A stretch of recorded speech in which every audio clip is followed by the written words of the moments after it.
2024 లేదా 25లో డిగ్రీ లేదా బీటెక్ చదివారా? సాఫ్ట్వేర్ జాబ్ కోసం ఎదురు చూస్తున్నారా? అయితే కోడ్ జ్ఞాన్ 100 డేస్ కోర్సులో చేరండి, జాబ్ సాధించండి. నమస్కారం వాసు గారు. నమస్కారం. సో బేసిక్గా మనం మాట్లాడుకుంటే ఇన్ఫ్లేషన్ రేట్ గురించి ఒక 2020 నుంచి 2025 వరకు మనం మాట్లాడుకుంటే మనం నిత్యావసరాలు ఏదైతే యూజ్ చేస్తామో అలా ప్రతి ఒక్క దాంట్లో ప్రైస్ అనేది పెరుగుతూనే ఉంది. అండ్ ఇంకొక వైపు చూస్తే ఏదైతే మనకి శాలరీ వస్తుందో దాని నుంచే మనం డివైడ్ చేసుకొని రెంట్కి ఇంత, నిత్యావసరాలకి ఇంత అని మనము డివైడ్ చేసుకుంటూ ఉంటాం. బట్ శాలరీలో మాత్రం మనకి పెరిగినా కూడా చాలా తక్కువ శాతమే పెరిగింది అని చెప్పొచ్చు. అంటే ఇవి రెండింటిని మనం ఏ విధంగా చూడాల్సిన అవసరం ఉంది? మన శాలరీని ఎలా పెంచుకోవాలి? ఫస్ట్ ఆఫ్ ఆల్ అసలు ఖర్చు ఎందుకు పెరుగుతుంది అనేది మనం చూస్తే కనుక ఇన్ఫ్లేషన్ అంటారు దీన్ని. ఎవ్రీ ఇయర్ ఖర్చులు పెరిగేదాన్ని ఇన్ఫ్లేషన్ అంటారు. సో ఒకటి ఏంటంటే జనరల్గా పెరిగే ఇన్ఫ్లేషన్, నార్మల్ ఇన్ఫ్లేషన్ అనేది ఒకటి ఉంటుంది. రెండోది ఏంటంటే లైఫ్ స్టైల్ ఇన్ఫ్లేషన్. అంటే మన లైఫ్ స్టైల్ చేంజ్ అవుతుంది. ఇదివరకు నేను బైక్ మీద తిరిగేవాడిని, ఇప్పుడు కార్ మీద తిరుగుతున్నా. సో లైఫ్ స్టైల్ రిలేటెడ్ నాకు ఖర్చు పెరిగింది. అండ్ నెక్స్ట్ ఇంకొకటి లగ్జరీ కార్ కొనాను అంటే దాని రిలేటెడ్ ఇంకా ఖర్చు పెరుగుతుంది. So that is called life style inflation. దాని మూలంగా అది రెండోది.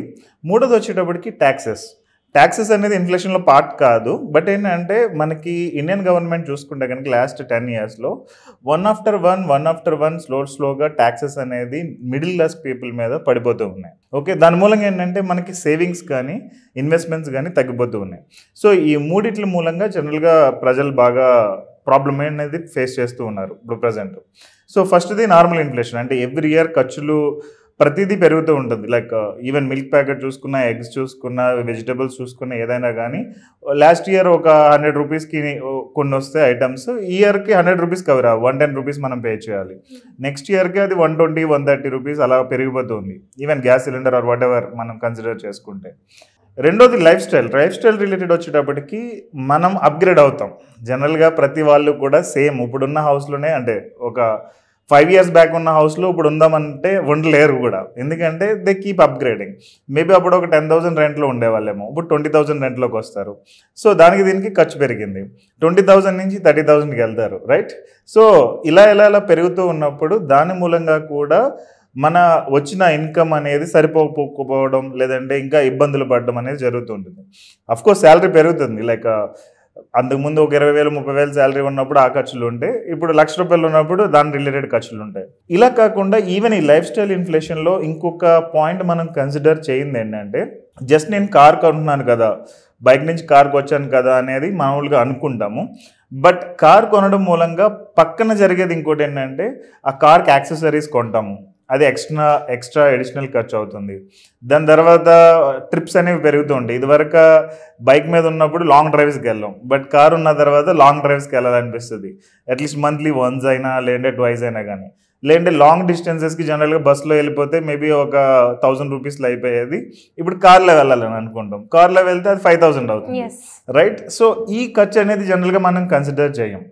But it's a part of life upgrade. అది కరెక్ట్ అని కాదు, రాంగ్ అని కాదు, it's a part of life upgrade. So ఈ ఎడిషనల్ ఖర్చులు ఉండడం మూలంగా కూడా జనరల్గా పీపుల్ సేవింగ్స్ ఆర్ ఇన్వెస్ట్మెంట్స్ అనేవి తగ్గిపోతూ ఉన్నాయి. ఇంక మూడోది వచ్చేటప్పటికి ట్యాక్సెస్ మనం చూస్తున్నాం కదా, గవర్నమెంట్ ఎలా పడితే అలాగా చేస్తూ ఉంది ట్యాక్సెస్ అనేది. కొంతమంది అనుకుంటున్నారు నేను ట్యాక్స్ కట్టట్లేదు కదా, నేనేమి ట్యాక్స్ పే చేయట్లేదు కదా అనుకుంటున్నారు. బట్ ఇక్కడ ఇండైరెక్ట్ ట్యాక్సెస్ జిఎస్టీ అనేది పడుతుంది.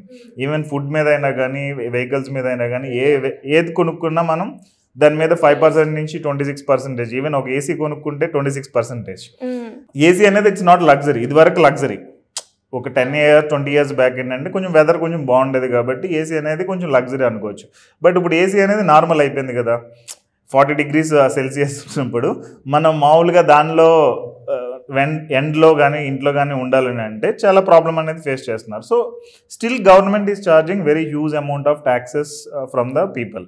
సో దీని మూలంగా ఈ ఇన్వెస్ట్మెంట్స్ ఇవన్నీ, అంటే దట్ మీన్ ఫైనల్గా ఇంటికి వచ్చేటప్పటికి ఆ మనీ అనేది పీపుల్కి ఉండట్లేదు ఈ మూడిట్ల మూలంగా. సో దీన్ని మనం ప్రాపర్గా హ్యాండిల్ చేయాలి అంటే మన ఇన్కమ్ పెంచుకోవడం అనేది ఒక ఆప్షన్. రెండోది ఏంటంటే ఏదైనా పార్ట్ టైం జాబ్ కానీ, ఓవర్ టైం కానీ సంథింగ్ ఏదైనా చేయడం అనేది రెండోది. మూడోది స్కిల్ అప్గ్రేడ్. అంటే ఇప్పుడు ప్రజెంట్ సాఫ్ట్వేర్ జాబ్స్ మనం చూసుకుంటే జనరల్గా నేను ఒక సాఫ్ట్వేర్, ఒక కోర్స్, పర్టికులర్ ప్రోగ్రామింగ్ లాంగ్వేజ్లో నేను వర్క్ చేస్తున్నప్పుడు నాకు ఒక 1 lakh శాలరీ వస్తుంది, లెట్స్ అస్యూమ్. ఇప్పుడు నేను వేరే ఏదైనా కోర్స్ ఇంకొకటి ఎక్స్ట్రా కోర్స్ నేర్చుకుని కొంచెం లేటెస్ట్ క్లౌడ్ టెక్నాలజీ కానీ ఏఐ రిలేటెడ్ కానీ ఏమైనా నేర్చుకుని షిఫ్ట్ అయితే కనుక దెర్ ఆర్ ఛాన్సెస్ 1.5 lakhకి 1.8 lakhకి వెళ్ళే ఛాన్సెస్ ఉంటాయి. సో ఈ వేలో మనల్ని మనం అప్గ్రేడ్ చేసుకుంటూ మనం కెరియర్ని గ్రో చేసుకోవడం తప్ప there is no other option. అదే మనం మామూలుగా టీచర్ది ఎగ్జాంపుల్ చూసుకుంటే కనుక ఒక టీచర్ ఒక లెక్చరర్ కానీ మామూలుగా ఆ స్టూడెంట్స్కి ఇంటర్మీడియట్ స్టూడెంట్కో 10th క్లాస్ స్టూడెంట్కో చెప్పేది ఒకటి ఉంటుంది. బట్ అదే టీచర్ అదే లెక్చరర్ ఒక ఐఐటి జేఐ రిలేటెడ్ కానీ లేదా ఇంకా టాప్ కోర్సెస్ రిలేటెడ్ ట్రైనింగ్ ఇచ్చే వాళ్ళకి డిఫరెంట్ ఉంటుంది ఇన్కమ్ అనేది. సో ఆ వేలో మనం నేర్చుకోవడం కానీ ఆ టైప్లో మనం ట్రైన్ అవ్వడం కానీ చేస్తే కనుక దెర్ ఆర్ ఛాన్సెస్ మనకి కొంచెం ఎక్కువ ఇన్కమ్ అనేది క్రియేట్ చేసుకోవచ్చు. ఎక్కువ ఇన్కమ్ నుంచి ఈవెన్ మన లైఫ్ స్టైల్ పెరిగినా కానీ కొంచెం అడ్జస్ట్ చేసుకోవచ్చు. యాక్చువల్గా ఇంకొకటి ఏంటంటే ఖర్చులు తగ్గించుకోవడం అనేది ఒకటి ఉంటుంది. But I don't recommend that. ఖర్చులు తగ్గించుకోవడం అనేది మనం ఎంత ఖర్చులు తగ్గించుకోవాలనుకున్నా కానీ ఒక పాయింట్ దగ్గర మనం తగ్గించలేం. ఎగ్జాంపుల్ నేను ఇప్పుడు హాస్పిటల్కి వెళ్ళాను, doctor asking me to pay some 1000 rupees as a bill. నేను పే చేయాలి, నేను ఇప్పుడు బార్గెన్ చేయలేను కదా. లేదా ఒక ప్లంబర్ వచ్చాడు లేదంటే ఒక ఎలక్ట్రీషియన్ వచ్చాడు, నాకు ఏదైనా ఇంట్లో రిపేర్ ఉంది, ఏదైనా నేను అది తగ్గించుకోవాలి అంటే బార్గెన్ చేసి ఇవన్నీ చేయాలంటే చేయదు. సో మోస్ట్లీ వీళ్ళు బార్గెనింగ్ ఎక్కడ చేస్తారు అంటే ఫుడ్ దగ్గర, అది వెజిటేబుల్స్ దగ్గర లేదంటే ఫ్రూట్ సెల్లర్ దగ్గర వీళ్ళ దగ్గర బార్గెనింగ్ చేస్తారు. అది ఎంత తగ్గుతుంది? మహా అయితే 10 రూపాయలు 20 రూపాయలు తగ్గుతుంది. దట్స్ నాట్ అట్ ఆల్ సేవింగ్స్కి యూజ్ కాదు, ఇన్వెస్ట్మెంట్స్కి యూజ్ కాదు. అండ్ ఈవెన్ రెస్టారెంట్కి వెళ్ళినా కానీ we can't bargain, nowhere we can bargain. So ఖర్చులు తగ్గించుకోవడం అనేది మోస్ట్లీ జరగదు. బట్ మనం చేయాల్సింది ఏంటంటే మన ఇన్కమ్ పెంచుకోవడానికి ఏం చేయాలి అనేది ప్రాపర్గా ఆలోచించి దాని మీద మనం వర్కౌట్ చేస్తే కనుక మనకి హ్యూజ్ గ్రోత్ అనేది ఉంటుంది ఇన్కమ్లో. సో దట్ మనం బెటర్గా సేవింగ్స్ అండ్ ఇన్వెస్ట్మెంట్స్ చేసుకోవచ్చు. ఓకే, ఇది ఒక ఆప్షన్ అనుకోవచ్చు. రెండో ఆప్షన్ చూసుకుంటే కనుక ఈ savings and investments related majority of us మనం ఫోకస్ చేస్తున్నది ఏంటంటే ఇన్కమ్ వచ్చిన తర్వాత ఇమీడియట్గా ఖర్చు పెట్టేయడం అండ్ లైఫ్ అప్గ్రేడ్ మీద మనం ఇమీడియట్గా ఫోకస్ చేస్తాం. ఒక 20,000 ఫోన్ ఉండేదాన్ని ఒక 50,000 ఫోన్కో 1,00,000 రూపాయల ఫోన్కో వెళ్తాం. సో ఇమీడియట్గా బైక్ లేనప్పుడు బైక్ కొనుక్కోవడం లేదంటే కార్కి వెళ్ళిపోవడం. ఎందుకంటే 2 lakhs పెట్టి రిమైనింగ్ ఈఎంఐకి వెళ్ళిపోవచ్చు యూజువల్గా.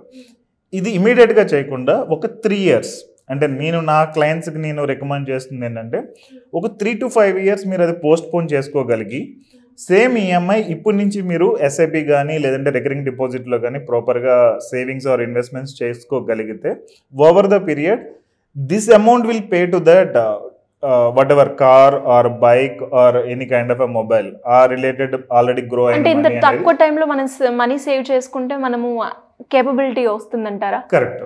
అంటే ఎలా సార్? తక్కువ టైంలో క్యాపబిలిటీ అనేది ఇక్కడ 2 రకాలు ఉంటుంది. ఒకటి మన ఇన్వెస్ట్మెంట్స్ నుంచి ప్రాపర్ రిటర్న్ జనరేట్ అయ్యి నీడ్ని ఫుల్ఫిల్ చేయడం, ఆప్షన్ నెంబర్ 1. రెండోది ఏంటంటే financial discipline or financial habits అనేవి మనం బిల్డ్ చేసుకుంటున్నాం.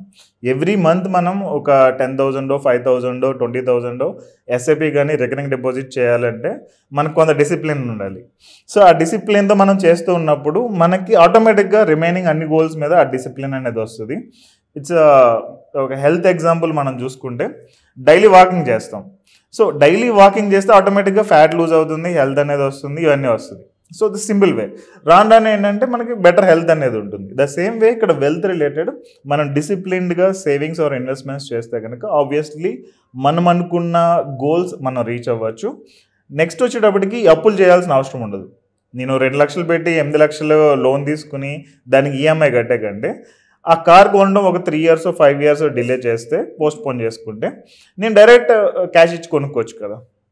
సో ఆ వేలో ప్లాన్ చేసుకోవడం మనకి బెటర్ ఆప్షన్ అనేది నేను అనుకుంటున్నాను. Thank you sir, thank you so much. Suman టీవీలో మీ పర్సనల్ అండ్ బిజినెస్ ప్రమోషన్స్ కోసం కింది నెంబర్కి కాంటాక్ట్ చేయండి.